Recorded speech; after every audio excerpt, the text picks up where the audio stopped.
Originally released in 2018 for the PlayStation 4, Marvel's Spider-Man is an open-world action-adventure game developed by Insomniac Games. A remastered version of the game was later released for the PlayStation 5, and there was a Windows release for Steam and the Epic Games Store in August 2022. Ahead of the release of the much-anticipated sequel releasing later this month, in October 2023, let's look back at what happened during the main story of Marvel's Spider-Man. There will be spoilers. First of all, the game follows a 23-year-old Peter Parker who's been acting as New York's friendly neighborhood Spider-Man for the past 8 years. He's become a highly experienced crime fighter at this point, but he's struggling to balance his needs of protecting the city along those with his personal and professional life. During the start of the game, Peter is woken up when his phone goes off with a notice that the police are heading to Fisk Tower to execute a warrant for the arrest of Wilson Fisk, better known as the Kingpin. Peter chooses at this point to put on his spider suit, dealing with Fisk over dealing with an eviction notice. While swinging to the location, he receives a phone call from NYPD officer Yoro Watanabe to inform him that Fisk has sent his men to Times Square to cause a distraction and stop the police from heading to the tower. Spider-Man heads over to Times Square and helps deal with the thugs in a timely manner. Before heading back towards Fisk Tower to meet with Yori, Spider-Man enters the tower, making his way to the top, where he finally comes face to face with the Kingpin. At this point, the Kingpin is annoyed with Spider-Man's continual interference of his criminal plans and decides to deal with him before escaping. However, the Kingpin is bettered by the webhead, and as he's been arrested and sent to prison, he warns Peter and the NYPD that he was the one that kept order in the underworld, and they'd be wishing he'll be back soon enough. Sometime later, Peter is investigating a break-in at an auction house storing some of Fisk's art collection. It's here that he runs into his ex-girlfriend, Mary Jane Watson, who was at the auction house doing some investigating of her own for her job as a reporter for the Daily Bugle. While investigating, Mary Jane has found a file that details a secret project called Devil's Breath. However, the file is taken when a bunch of masked gunmen take it from MJ and escape. Despite the fact that MJ and Peter have ended their relationship, they decide to work together to investigate the theft and what Devil's Breath actually is, as Devil's Breath was something that actually scared the usually stoic, fearless Fisk. To find out some answers about the mask, Peter goes to Feast to consult with Martin Lee. Martin Lee takes a look at the masks and remarks that they are involved with a group called the Inner Demons, warning Peter not to investigate any further for his and MJ's safety. Peter, after convincing Aunt May that he is safe and MJ is fine too, actually returns to his real-life work where he's helping Dr. Octo Octavius finish work on his artificial arm. But after one of the trials causes a fire in the lab, Mayor Norman Osborn forcibly shuts down the lab, seizing the research and terminating the lab's grant, trying to force Octavius' hand into working for Oscorp. All the while this is going on, the Inner Demons are continuing to spread chaos around New York, attacking any and all properties and holdings that are related to Fisk. After several victories against the demons, Peter meets and gets some help from an NYPD officer called Jefferson Davis. For his help, Jefferson Davis is rewarded for his bravery with a Medal of Honor, which is to be presented at a rally for Osborn's re-election campaign. Peter, MJ, as well as Officer Davis's wife, Rio Morales, and their son Miles, attend the rally. However, at this point, Norman Osborn receives a death threat, promising to destroy him and destroy the city. This causes Norman to leave the rally early. The demons attack, killing and injuring many in attendance. It's during this attack that Peter witnesses Lee take his alternative form, the one they call Mr. Negative. And Lee is actually the one leading the attack. However, Peter is not starting the blast and can't do anything to stop it. In the aftermath of the attack, Miles joins Feast as a volunteer, befriending Peter, while Peter is trying to understand why Lee would do what he did, and Miles is trying to put his life back together after the death of his father. Norman Osborn has hired mercenary Sylvan Sable and her private military company, Sable International, to take down the Inner Demons. This, of course, creates conflict between Spider-Man and the hired guns, with Sable not exactly being the most trusting towards the friendly neighborhood Spider-Man.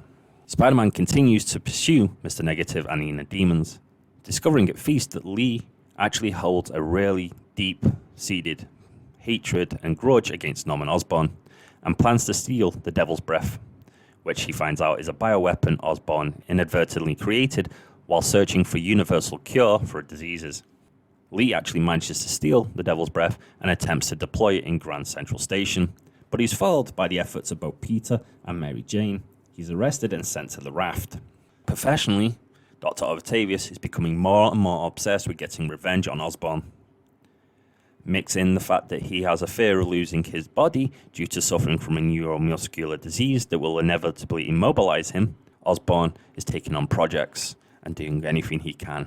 One of these projects you can see on the whiteboards in his lab is how to break into the high-security prison, the Raft.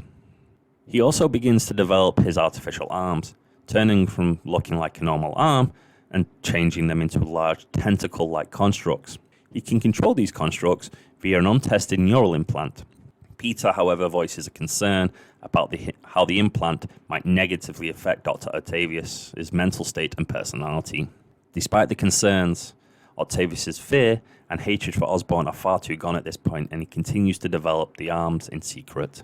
Spider-Man is asked to investigate and deal with an attack at both Rikers Island and eventually the Raft, where basically all the prisoners escape.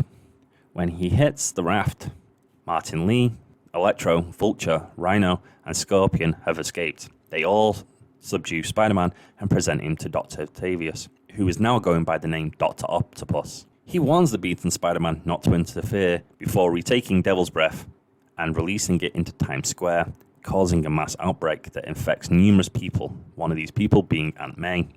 New York descends into chaos while Octavius' team attack the city. Osborn declares martial law, putting Sable International in charge of security around the city, and is blaming Spider-Man for the incident, branding him a fugitive. Peter goes on to apprehend his escaped enemies relatively quickly, dealing with Electro, Vulture, Rhino, and Scorpion. Mary Jane, meanwhile, is searching for a Devil's Breath cure Oscorp is seemingly working on. She breaks into Osborn's penthouse and learns that her and Peter's friend, Norman's son Harry, isn't in Europe, he's actually terminally ill, and that Devil's Breath was actually designed as a cure for his condition. After finding and breaking into a secret lab, MJ learns that Martin Lee was actually one of the test subjects for Devil's Breath, and this is what gives him his powers. However, this all ended in tragedy, as Lee accidentally killed his parents, sparking the grudge he has against Osborn. Mary Jane learns of the location of the cure and informs Peter. Peter is able to convince Sable of his trust, and they head to the lab, once again defeating Martin Lee. However, Doc Ock arrives, taking both Osborn and the cure, as well as leaving Spider-Man critically wounded. After some treatment and being healed the best he can, Peter's left with no other choice but to build a new armored suit to stop Doc Ock. During the fight, Doc Ock actually reveals that he knew Peter was Spider-Man. Peter finally defeats Doc Ock atop of Oscorp Tower while saving both Osborn and the cure.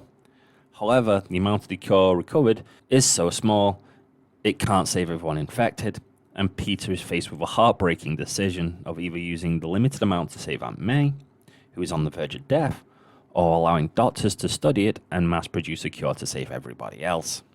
Peter ultimately chooses the latter, and during a tearful farewell with Aunt May, she reveals that she knew he was Spider-Man, and she's proud of all he's done before passing away. By the end of the game, Silver Sable leaves New York to rethink her life. Miles has been bitten by a spider that escaped Osborn's personal lab on MJ's jacket. A funeral has been held for Aunt May, who's buried next to Uncle Ben. 3 months later in time, New York has returned largely back to normal. Osborn is no longer mayor, having to resign in disgrace, and Peter and Mary Jane have decided to rekindle their relationship. During a mid-credit scene, Miles reveals to Peter that he's gained Spider-Man-like powers, prompting Peter to reveal that he is Spider-Man. In a post-credit scene, Osborn returns to his lab where Harry's being kept in a holding tank with a black web-like substance until a cure can be found for his condition. As Osborn places his hand on the tank, the substance reacts and copies him. That's it for the story, so how about the game itself? Upon its release, Spider-Man was granted and greeted with general favorable reviews. The game has received praise for its gameplay with its speedy, fluid combat with the extra gadgets Peter can use, though it can get slowed down with the stealth missions of Miles and Mary Jane. It was praised for its open world design as far as how New York City looks, but there was some criticism with it not really innovating the open world structure, when you have things like repeated crimes in each district, and each district has the same crimes, or collecting backpacks taking photos around New York. There was praise for it being a strong narrative in the game, even if the game did follow a few predictable turns along the way. The story worked so well due to the characterization from the people that wrote the story for Insomniac, especially focusing on a more grown-up Peter and Mary Jane versus doing yet another origin story for Spider-Man that's been done about 20 times in the last 20 years. But these are all brought together by the performances of the voice actors and the different roles they play. Each one plays a role to perfection, and they are amazing at what they do. Obviously, with its release, the game has been considered one of the greatest superhero games ever made. Anyway, that's it for the video. Thanks for watching. I've been the NPC Unknown. Till the next one, take care, stay safe. I'm out. Peace.